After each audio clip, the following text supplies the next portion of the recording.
우리 엄마가 여기 건물주야. 당신 잘릴 수 있어. 민수는 말했다. 하지만 주차관리원인 김정우의 눈빛은 흔들림이 없었다. 오히려 옅은 미소를 띠고 민수를 바라보며 속으로 되뇌었다. 곧 후회하게 될 거야. 어쩌다 이런 상황이 벌어지게 되었을까? 불과 6개월 전 김정우는 이런 상황이 올 거라는 생각은 꿈에도 하지 못했다. 그는 매일 아침 5시 30분, 50년 넘게 굳어진 습관대로 알람보다 먼저 눈을 뜬다. 반듯하게 다려진 주차요원 유니폼을 입고 주머니에 수첩과 볼펜을 챙겨 넣는 그의 손길은 72세의 나이가 무색할 만큼 정확했다. 주름진 손으로 넥타이까지 단정하게 매고 거울을 보며 자신을 점검했다. 또 하루가 시작되는군. 분당의 상가 지하 주차장에서 주차요원으로 일한다는 사실이 누군가에겐 터무니없어 보일지도 모른다. 한때 국가의 중요 임무를 수행하던 국정원 특수요원이 이제는 차량 번호를 기록하고 주차 위치를 지정하는 일을 한다니. 하지만 김정우에게 이 작은 세계의 질서를 유지하는 일도 충분히 가치 있는 임무였다. 출근길에 마주치는 경비원이 인사를 건넸다. 오늘도 일찍 오셨네요, 김 선생님. 김정우는 가볍게 고개를 끄덕이며 답했다. 규칙적인 생활이 건강의 비결이지요. 주차장에 도착한 김정우는 빈자리를 확인하고 관리 일지를 펼쳤다. 몸에 밴 습관대로 모든 상황을 기록하고 주차 공간을 효율적으로 관리하는 것이 그의 일과였다. 상가 직원들은 그를 까다로운 고집쟁이 노인이라고 수군거렸지만 덕분에 다른 주차장과 달리 이곳은 항상 질서정연했다. 오전 10시 김정우의 귀에 경사로에서 들려오는 요란한 엔진 소리가 들렸다. 검은색 외제차가 과속으로 주차장 입구를 통과하고 출구 쪽에 난폭하게 진입하는 모습이 보였다.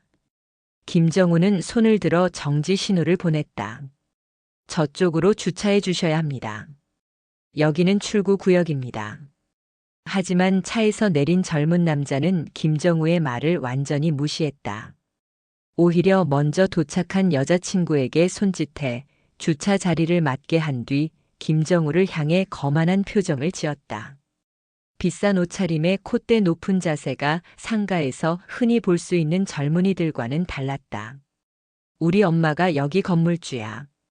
당신 잘릴 수 있어요. 건방진 말투와 함께 던진 위협에도 김정우의 표정은 변하지 않았다. 마치 이런 상황을 수백 번 겪어본 듯 담담하게 수첩을 꺼내 차량 번호를 적었다. 그 순간 젊은 남자의 얼굴이 붉어졌다. 뭘 적고 있어요? 내가 지금 뭐라고 했는지 못 들었어요? 김정우는 그를 무시한 채 주차 관리 일지에 시간과 차량 번호, 위반 사항을 꼼꼼히 기록했다. 젊은 남자가 무언가 더 말하려 했지만 김정우의 태도에 기가 꺾인 듯 결국 화를 내며 자리를 떠났다. 나중에 알게 된 그 젊은이의 이름은 강민수 33살이었다. 겉보기엔 사소한 충돌이었지만 이것이 김정우의 조용한 삶을 뒤흔들 거대한 파도의 시작이었다. 과거의 그림자가 다시 그를 찾아올 줄은 그때까지만 해도 그는 전혀 알지 못했다.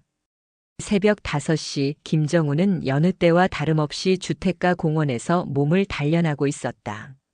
나이가 무색하게 그의 움직임은 여전히 날카롭고 정확했다. 군인 시절부터 이어진 그의 훈련법은 특수요원 시절 더욱 정교해졌고 은퇴 후에도 몸에 밴 습관으로 남아있었다. 팔굽혀펴기 100개, 턱걸이 50개, 복근 운동 200개를 마친 후 김정우는 땀을 닦으며 출근 준비를 위해 집으로 향했다. 주차장에 도착한 김정우는 어제의 불쾌한 만남이 머릿속을 스쳐 지나갔지만 오랜 훈련으로 감정을 통제하는 법을 터득한 그는 곧 평소의 담담한 표정으로 돌아왔다. 하루를 시작하기 위해 주차장 구석구석을 점검하던 그때 어제 그 검은색 외제차가 다시 나타났다. 강민수는 이번에도 주차 규칙을 무시하고 출구 앞에 차를 세웠다. 차에서 내린 그는 담배를 꺼내 피우기 시작했다. 주차장 내 금연 표시가 선명한 곳에서 말이다. 여기는 금연구역입니다. 그리고 그 자리는 이중주차가 안 되는 곳입니다. 김정우의 차분한 지적에 강민수는 비웃음을 날렸다. 아저씨, 진짜 귀찮게 구네. 내가 누군지 알면서 이러는 거예요? 아니면 진짜 무식해서 그래요? 김정우는 흔들림 없이 대답했다. 규칙은 모든 사람에게 동일하게 적용됩니다. 에이, 진짜. 강민수의 얼굴이 붉게 달아올랐다. 내가 누군지 알아? 어제도 말했지만 내 엄마가 이 건물 주인이라고. 김정우는 묵묵히 그의 말을 듣다가 다시 한번 담배와 주차 위치를 지적했다. 점점 격해지는 말싸움 속에서 강민수의 인내심이 한계에 다다른 듯 했다. 아저씨, 진짜 짜증나게 하네. 강민수가 갑자기 손을 들어 올리려는 순간 김정우의 움직임이 번개처럼 빨라졌다. 72세의 나이가 믿기지 않을 정도로 정확하고 신속하게 강민수의 손목을 한 손으로 붙잡았다. 강민수의 표정이 놀라움으로 변했다. 주먹을 들기 전에 배워야 할 게 있지. 김정우의 차분한 목소리와 대조적으로 그의 손아귀 힘은 놀라울 정도로 강했다. 강민수는 아픔에 얼굴을 찌푸렸고 주변에 있던 사람들은 놀란 표정으로 그 광경을 지켜봤다. 수치심에 얼굴이 붉어진 강민수는 손목을 빼내고는 빠르게 그 자리를 떠났다. 그 장면을 지켜보던 한중년 여성이 천천히 김정우에게 다가왔다. 단정한 차림에 품위 있는 분위기를 풍기는 그녀의 얼굴에는 복잡한 감정이 스쳐 지나갔다. 김정우는 그녀를 보자 잠시 걸음을 멈췄다. 그녀의 얼굴은 세월의 흔적이 역력했지만 김정우는 50년 전의 그녀를 단번에 알아보았다. 김정우 씨, 오랜만이네요. 강정혜의 목소리는 떨렸다. 김정우의 표정도 순간 굳었다. 두 사람 사이에 흐르는 무거운 침묵이 주차장을 감쌌다. 강정혜 씨. 김정우가 그녀의 이름을 부르자 정혜는 잠시 눈을 감았다. 과거 두 사람은 서로를 깊이 사랑했지만 50년 전 정혜의 집안 반대로 헤어질 수밖에 없었다. 그 후 김정우는 슬픔을 안고 군에 입대했고 정혜는 그가 떠난 후 자신이 임신했음을 알게 되었다. 부모님은 그녀의 장래를 위해 아이를 포기하라 하였고 그럼에도 불구하고 그녀는 아이를 지키기 위해 집을 뛰쳐나와 시장에서 떡볶이 장사를 시작했고 혼자 아이를 키우며 자수성가했다. 그 애가 우리 아들이에요. 김정우의 눈이 커졌다. 방금 전까지 자신과 마찰을 빚었던 젊은이가 바로 자신의 아들이라는 사실이 그를 충격에 빠뜨렸다. 누가 봐도 닮은 구석이 없는 강민수가 자신의 아들이라니. 내 아들이었던 거야? 김정우의 목소리는 거의 들리지 않을 정도로 작았다.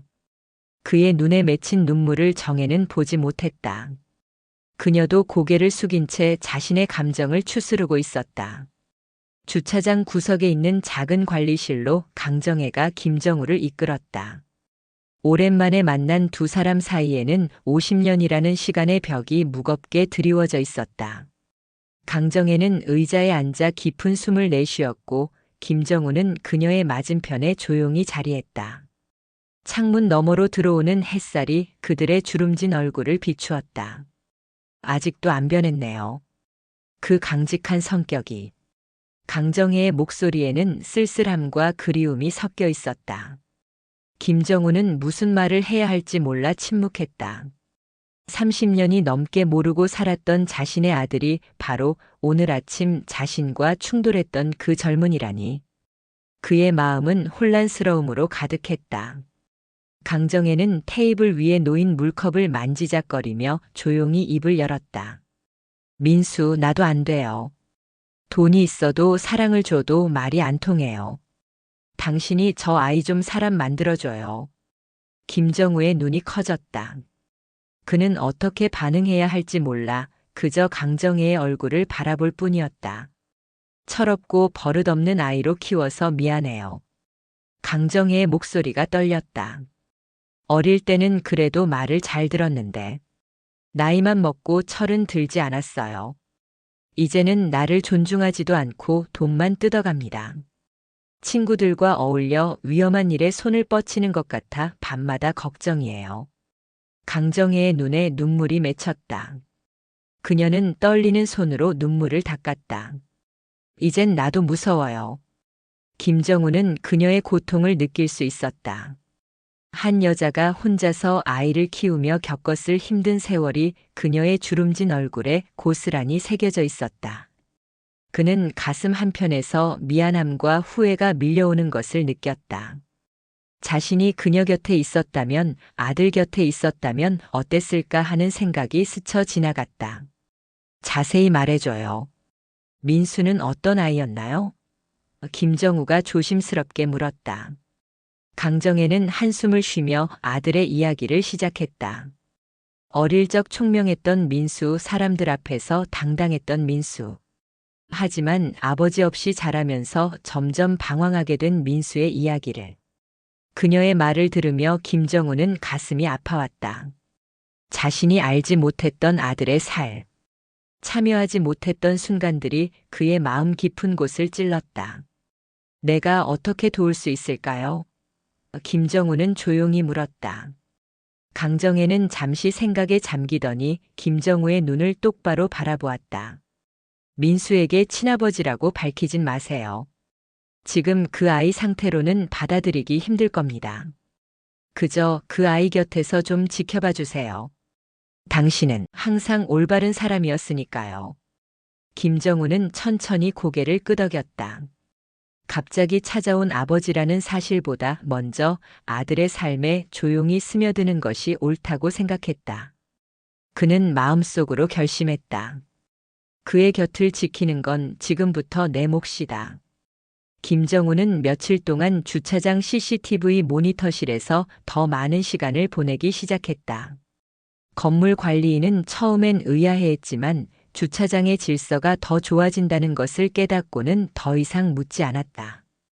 정우의 눈은 수많은 차량 중에서도 민수의 검은색 외제차를 놓치지 않았다. 이상하군. 김정우는 민수의 출입 패턴을 기록한 노트를 살펴보며 중얼거렸다. 민수는 주로 늦은 오후에 나타나 새벽까지 돌아오지 않는 날이 많았다. 가끔 함께 오는 여자친구는 유리라는 이름의 젊은 여성이었고 그녀는 민수와 다르게 예의 바르고 조심스러운 모습이었다. 김정우는 며칠간의 관찰로 민수의 일상을 파악했다. 명품 옷을 차려입고 스마트폰으로 끊임없이 무언가를 하고 저녁이면 고급 술집으로 향하는 모습. 표면적으로는 그저 부유한 젊은이의 놀이 같았지만 30년간 국정원에서 위험한 인물들을 탐지해온 김정우의 눈에는 그 이상의 무언가가 보였다. 한 번은 주차장 모니터링 중 민수가 낯선 남성들과 만나는 장면을 포착했다. 검은 양복을 입은 그들은 보통 사람들처럼 보이지 않았다. 김정우는 그들의 경계하는 눈빛과 주변을 살피는 습관에서 위험한 냄새를 맡았다. 특히 민수와 그들이 가방을 주고받는 순간 김정우의 오랜 직업 감각이 경고음을 울렸다. 다음 날 아침 강정혜와 만난 김정우는 조심스럽게 민수의 근황을 물었다. 민수는 직업이 있나요? 강정혜의 표정이 어두워졌다. 그녀는 한숨을 내쉬며 대답했다. 내가 키우긴 했지만 그 아이는 사회 속에서 자리를 못 잡고 있어요. 일을 하지 않고 늘 한 방만 노리고 있어요. 김정우는 고개를 끄덕였다. 강정혜의 눈에 눈물이 고이는 것을 보며 그는 더 이상 묻지 않았다. 대신 민수가 어릴 적 어떤 아이였는지, 학교 생활은 어땠는지 물었다. 강정혜는 어릴 때는 총명하고 선생님들에게도 인정받던 아이였다고 말했다. 하지만 사춘기에 접어들면서 아버지의 부재를 강하게 느끼고 방황하기 시작했다고 했다. 제가 부족했나 봐요. 강정혜의 목소리는 떨렸다. 그날 저녁 김정우는 평소보다 늦게까지 주차장 CCTV를 지켜보았다. 새벽 2시 마침내 민수의 차가 주차장에 들어왔다. 평소와 달리 그는 혼자였고 운전이 불안정했다. 김정우는 모니터를 통해 민수가 차에서 내리는 모습을 지켜보았다. 술에 취한 듯 비틀거리는 그의 걸음걸이, 주머니에서 뭔가를 확인하듯 더듬는 손길, 그리고 무언가에 쫓기듯 주변을 살피는 눈빛. 김정우는 오랜 경험에서 나오는 직감으로 민수가 위험에 처했음을 느꼈다. 다음 날 김정우는 과거 국정원 동료였던 조대성에게 연락했다. 은퇴했지만 여전히 정보망을 가지고 있는 조대성에게 강민수라는 이름과 함께 그가 만난 사람들의 특징을 알려주었다. 조대성은 이유를 묻지 않았다. 둘 사이에는 그런 신뢰가 있었다. 그날 밤 조대성의 전화를 받은 김정우는 예상했던 대로 민수가 위험한 조직과 연루되어 있다는 사실을 확인했다. 불법 도박과 투자 사기를 벌이는 조직이었다. 김정우는 창밖을 바라보며 결심했다. 내가 살아온 방식으로 저 아이를 지킬 것이다. 그는 서랍에서 오래된 상자를 꺼냈다. 30년간 국정원에서 근무하며 쌓은 기술과 인맥, 그리고 절대 포기하지 않는 의지. 이 모든 것이 지금 자신의 아들을 구하는 데 필요했다. 김정우는 상자를 열었다. 그 안에는 그의 과거 생활의 흔적들이 고스란히 담겨 있었다. 주차장을 나서는 강민수의 주머니에서 진동이 울렸다. 핸드폰을 꺼내보니 친구들의 단체 메시지였다. 오늘 저녁 모임 같은 내용이었다.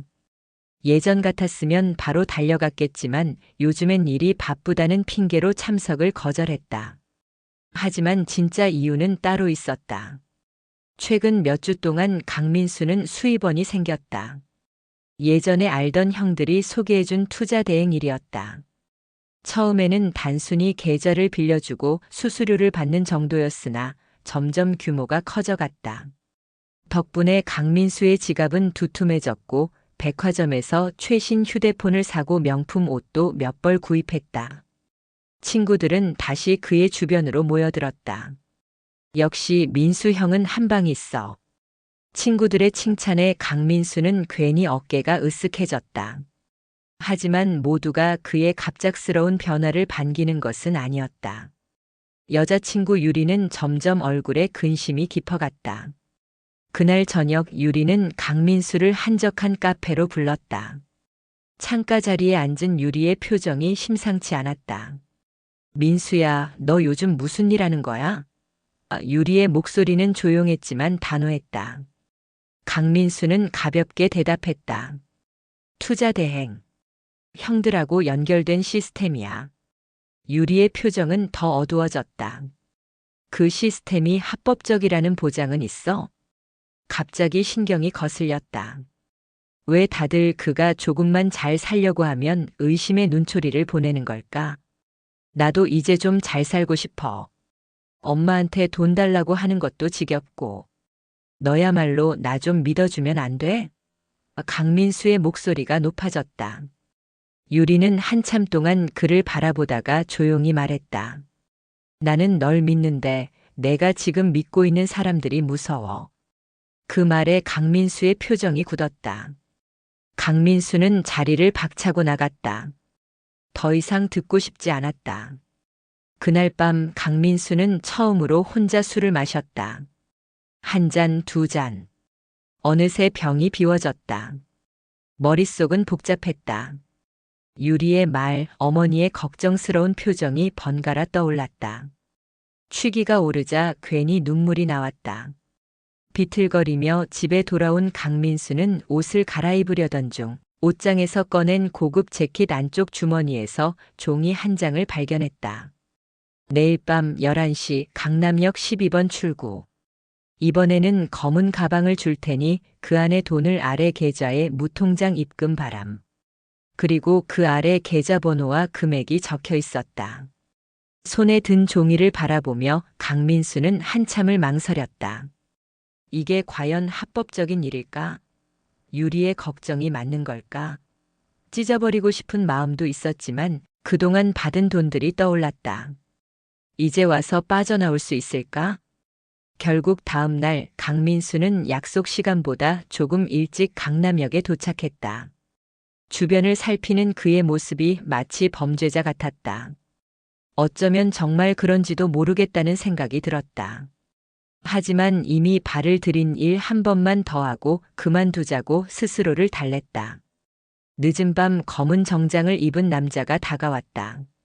말없이 가방을 건네는 순간 강민수의 인생이 걷잡을 수 없이 위험한 방향으로 흘러가기 시작했다는 걸 그는 아직 알지 못했다. 그저 가방을 받아들고 다음 지시를 기다렸을 뿐이었다. 돌이켜보면 그때 그 자리에서 거절했어야 했다. 하지만 강민수는 쉬운 길을 택했다.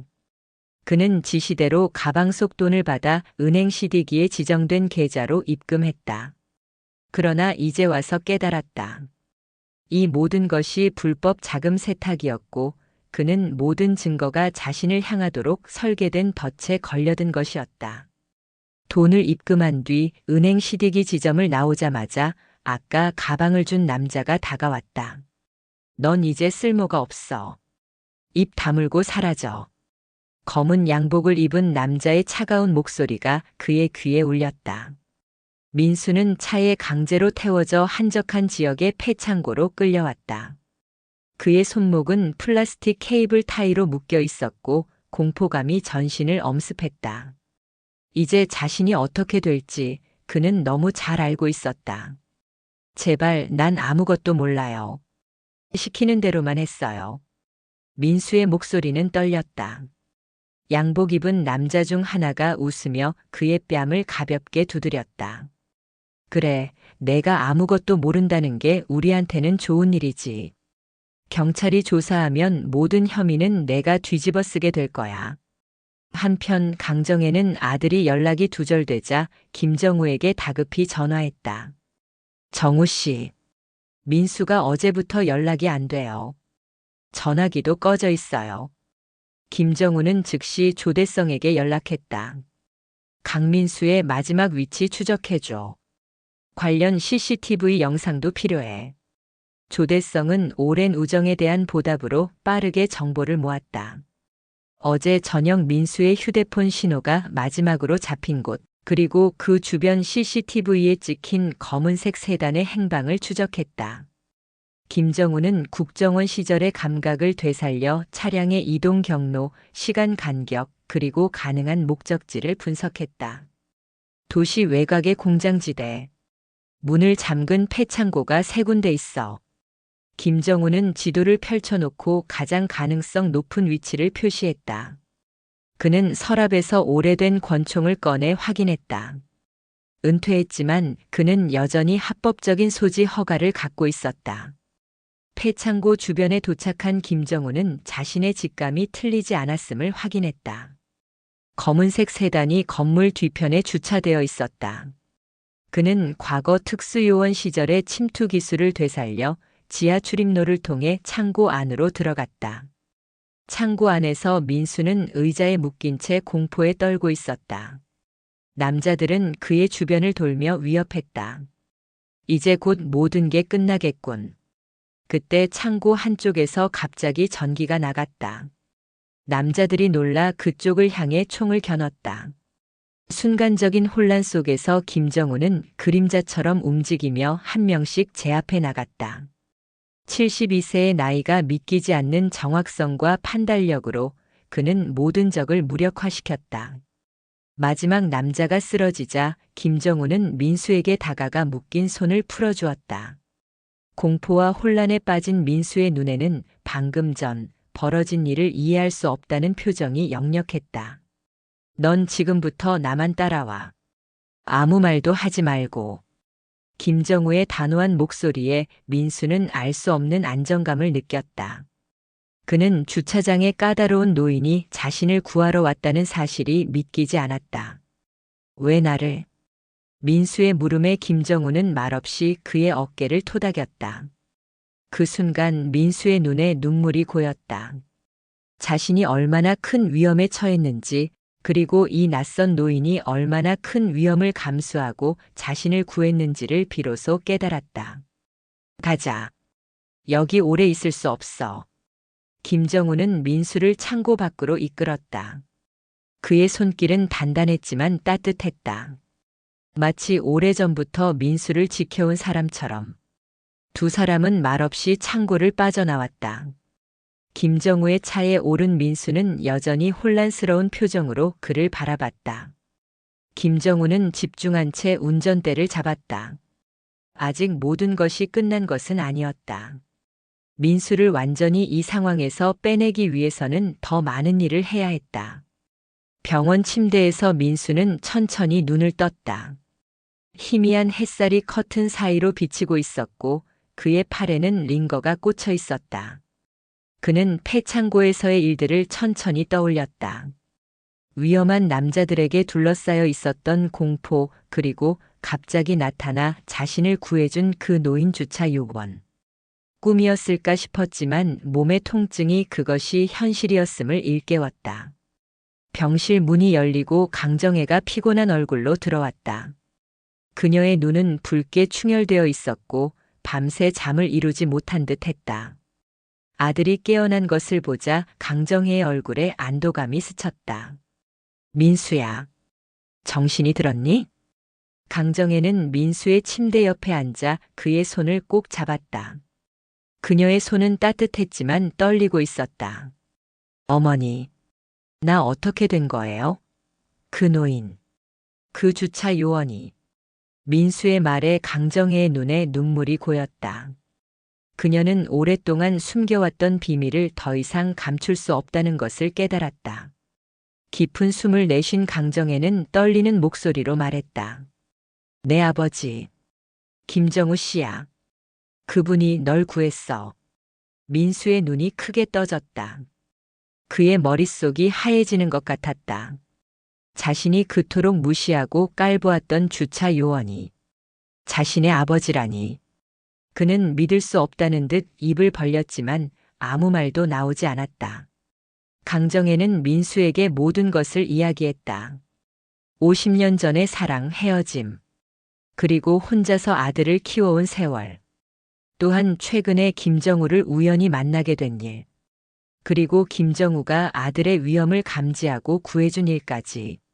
민수는 그 모든 이야기를 들으며 자신의 오만함과 무례함이 결국 자신의 아버지를 향했다는 사실에 깊은 부끄러움을 느꼈다. 난 몰랐어요. 그분에게 얼마나 무례했는지. 민수의 눈에서 눈물이 흘렀다.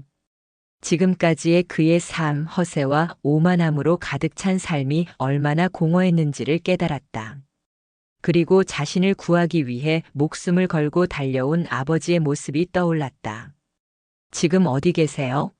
아버지, 내가 사과드려야 해요. 강정혜는 고개를 저었다. 떠나셨어. 내가 깨어나기를 기다리셨는데 아침에 그냥 내일로 돌아간다고 하셨어. 민수는 병원 가운을 걸치고 급히 일어났다. 강정혜가 말릴 새도 없이 그는 복도로 나가 엘리베이터를 탔다. 머릿속으로는 아버지에게 할 말들이 떠올랐다. 사과, 감사, 그리고 이제부터 달라질 자신의 모습에 대한 약속. 주차장에 도착한 민수는 주변을 둘러보았다. 그리고 그는 김정우를 발견했다. 아무 일도 없었다는 듯이 평소와 똑같은 유니폼을 입고 차량을 안내하고 있는 김정우의 모습. 그 단정한 자세와 묵묵히 자신의 일을 해내는 모습에서 민수는 처음으로 아버지의 진정한 강인함을 보았다. 민수는 자신도 모르게 발걸음을 옮겼다. 천천히 그러나 확실하게 아버지를 향해. 그리고 그의 마음속에는 새로운 결심이 자리 잡았다. 이제 자신도 아버지처럼 책임감 있는 사람으로 살아가겠다는. 병원에서 퇴원한 지 일주일 후 민수는 큰 결심을 했다. 어머니 강정혜도 김정우도 모르게 쇼핑몰 관리사무소에 찾아가 주차관리팀 인턴 지원서를 제출했다. 관리소장은 건물주 아들이 주차 요원이 되겠다는 말에 처음엔 농담으로 생각했지만 민수의 진지한 눈빛을 보고 결국 허락했다. 첫 출근 날 민수는 새벽 5시 30분에 주차장에 도착했다. 김정우가 항상 그 시간에 출근한다는 것을 알고 있었기 때문입니다. 어두운 주차장에서 김정우는 이미 바닥을 점검하고 있었고 민수를 보자 잠시 걸음을 멈췄다. 인턴으로 들어왔다. 민수는 깔끔하게 다림질된 유니폼을 입고 정중히 인사했다. 김정우는 특별한 반응 없이 고개를 끄덕였다. 주차장 1층부터 3층까지 쓰레기 줍고 주차선 확인하고 차량 번호 기록해 오세요. 아버지가 특별 대우해 줄 것을 기대했던 민수는 잠시 당황했다. 하지만 이내 마음을 다잡고 일을 시작했다. 오히려 김정우는 다른 직원들보다 민수에게 더 엄격했다. 작은 실수도 놓치지 않고 지적했고 민수의 일처리가 마음에 들지 않으면 다시 하게 했다. 처음 며칠은 힘들었다. 33년 동안 한 번도 해보지 않은 육체 노동에 몸은 쑤시고 김정우의 엄격함에 마음은 상했다. 하지만 민수는 포기하지 않았다. 오히려 더 일찍 출근해 김정우의 일하는 모습을 관찰했고 그의 메모 습관과 차량 배치법을 배웠다. 2주가 지나자 민수의 몸과 마음에 변화가 나타났다. 아침형 인간이 되었고 작은 일에도 책임감을 느끼기 시작했다. 무엇보다 김정우의 일하는 방식에서 존경할 점을 발견했다. 그가 단순히 차를 주차시키는 것이 아니라 효율과 안전, 그리고 질서라는 가치를 만들어내고 있다는 것을 느꼈다. 한 달이 지난 어느 날 민수는 퇴근 시간에 김정우에게 다가갔다. 이 일이 왜 중요한지 이제야 알겠어요. 이건 단순한 주차가 아니라 세상의 규칙을 만드는 일이더라고요. 김정우의 표정이 변했다. 처음으로 미소를 보이며 말했다. 지킬 자리가 있다는 건 축복이다. 그 말은 단순한 주차 업무를 넘어선 깊은 의미를 담고 있었다. 김정우는 국가의 안보를 지키는 자리에서 이제는 작은 주차장의 질서를 지키는 자리로 옮겨왔지만 그 책임감과 자부심은 변함없었다. 민수는 그제서야 아버지의 진정한 강인함이 무엇인지 이해했다. 그날 이후 두 사람의 관계는 미묘하게 변했다. 민수는 다른 직원들에게 김정우가 자신의 아버지라고 밝히진 않았지만 항상 김 선생님이라 부르며 존경심을 표현했다. 그리고 김정우는 퇴근 후 민수에게 특전사 시절 배운 근력 운동 루틴을 가르쳐 주었다. 이 운동은 나를 살게 했다. 몸이 강해지면 마음도 강해진다. 푸시업 50개, 턱걸이 20개, 스쿼트 100개. 처음에는 10개도 힘들었지만 민수는 포기하지 않았다. 그리고 점차 단련되는 것은 근육만이 아니라는 것을 깨달았다. 자신의 의지, 인내심 그리고 무엇보다 책임감이 함께 성장하고 있었다. 어느 날 민수는 주차장에서 차들 사이를 누비며 일하는 김정우를 바라보았다. 72세의 나이에도 꼿꼿한 자세와 정확한 동작으로 일하는 그의 모습에서 민수는 자신이 앞으로 어떤 사람이 되고 싶은지 그 답을 찾았다. 더 이상 한 방을 노리는 허세 가득한 젊은이가 아닌 매일 자신의 자리에서 최선을 다하는 책임감 있는 어른으로 살아가고 싶다고 생각했다.